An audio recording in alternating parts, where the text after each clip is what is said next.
15,000 गावामध्ये आज स्वामित्व योजनेचे कार्ड्स वाटप होणार आहे। स्वामित्व योजनेतनं गावातील गावठाणातील घरांना, वाड्या पाड्या धनगरवाड्यांना त्या ठिकाणी त्यांच्या घराचं, आदिवासी गावातल्या घरांचं स्वामित्व मिळणार आहे। ज्यांच्याकडे प्रॉपर्टी कार्डच नाही त्यांना प्रॉपर्टी कार्ड मिळणार आहे।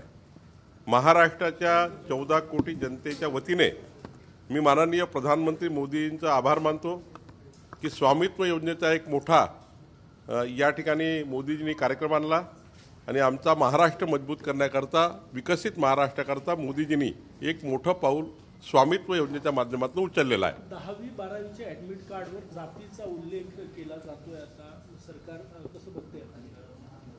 10वी 12वीच्या कार्डवर ऑलरेडी लिव्हिंग सर्टिफिकेटवर तर आपले कास्ट त्या ठिकाणी राहायची।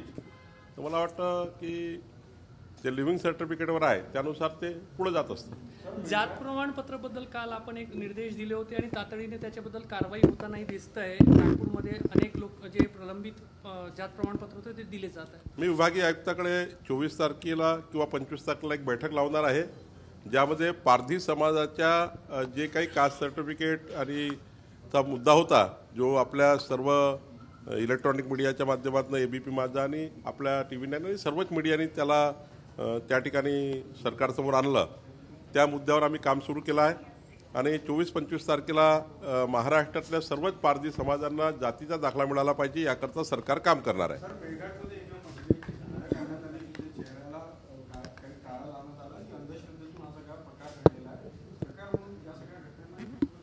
नाही, मी स्वतः माननीय मुख्यमंत्री मोदींशी आता 3 वाजता भेटणार आहे, तेव्हा मी चर्चा करील आणि यावर मला वाटतं की सरकारने कारवाई केलीच आहे। याच्यामध्ये पुन्हा अजून सखोल जाऊन पुन्हा अशा घटना होणे याकरता सरकार यावर काम करेल। शक्तीपीठ हाके यांनी आरोप केलेला आहे की महाराष्ट्रात देशमुख हत्या प्रकरणावरून मोर्चे काढण्याचा नियोजन आहे।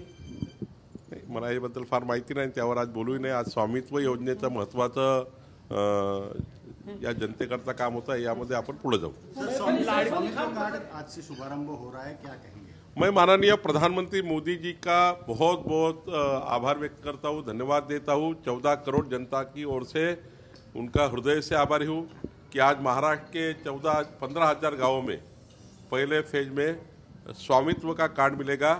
गांव के जो छोटी छोटी गांव होते हैं, जिसमें आदिवासी बस्तियां हैं, धनगर समाज की बस्तियां हैं, हमारे पारसी समाज की बस्तियां हैं और गांव है, यहाँ पर स्वामित्व का कभी उनको कार्ड नहीं मिला था। इस वजह से उनके पास घर होने के बाद भी उनको योजना के लिए, उनको लोन लेने के लिए, जो आर्थिक स्थिति मजबूत करने के लिए जो सरकार की योजना है, ये योजना के लिए उनको प्रॉपर्टी कार्ड नहीं था। लेकिन आज एक बहुत बड़ी पहल माननीय मोदी जी ने की है और आज हम स्वामित्व का जो कार्ड देंगे महाराष्ट्र में, ये पहला फेज होगा, आगे चलकर दूसरा फेज है और आगे चलकर सारे शहरों में भी होगा। तो निश्चित रूप से एक बहुत बड़ा पहल मोदी जी ने की है। महाराष्ट्र उनका धन्यवाद व्यक्त करता है। राष्ट्रवादी दादा गटानं स्थानिक स्वराज्य संस्थांच्या निवडणुकीमध्ये स्वबळाचा नारा दिलेला आहे, महायुतीचा घटक पक्ष म्हणून भाजप कसं बघते? नाही, त्यांनी जरी स्वबळाचा नारा दिला असेल तरी आम्ही महायुतीचाच बोललो आहे। आम्ही हे म्हटलं आहे की ज्या ज्या ठिकाणी स्थानिक युनिट आमचा निर्णय करेल त्या ठिकाणी आम्ही महायुतीमध्येच लढू। दादांनी काय नारा दिला याच्याबद्दल मला माहिती नाही, त्यांच्या पक्षाचा निर्णय त्यांना करायचा अधिकार आहे, पण मात्र भारतीय जनता पार्टी आणि आमचा महायुतीमध्ये आम्ही समोर जाणार आहोत। ज्या ज्या ठिकाणी शक्य असेल त्या त्या ठिकाणी आम्ही महायुतीत लढणार आहोत। मुख्यमंत्र्यांच्या दावोस दौऱ्यावरून विरोधक टीका करतायत। नाही, विरोधकाचा टीका करण्याचंच काम आहे, त्यांना टीकाच आवडतं, कारण 2.5 वर्षात त्यांनी कधीच महाराष्ट्राला मजबूत केलं नाही। पण मला माहिती आहे की देवेंद्रजी जर दावोसला जात आहे तर महाराष्ट्र हा देशातला सर्वात जास्त गुंतवणूक आणणारा राज्य असेल असं मला वाटतं।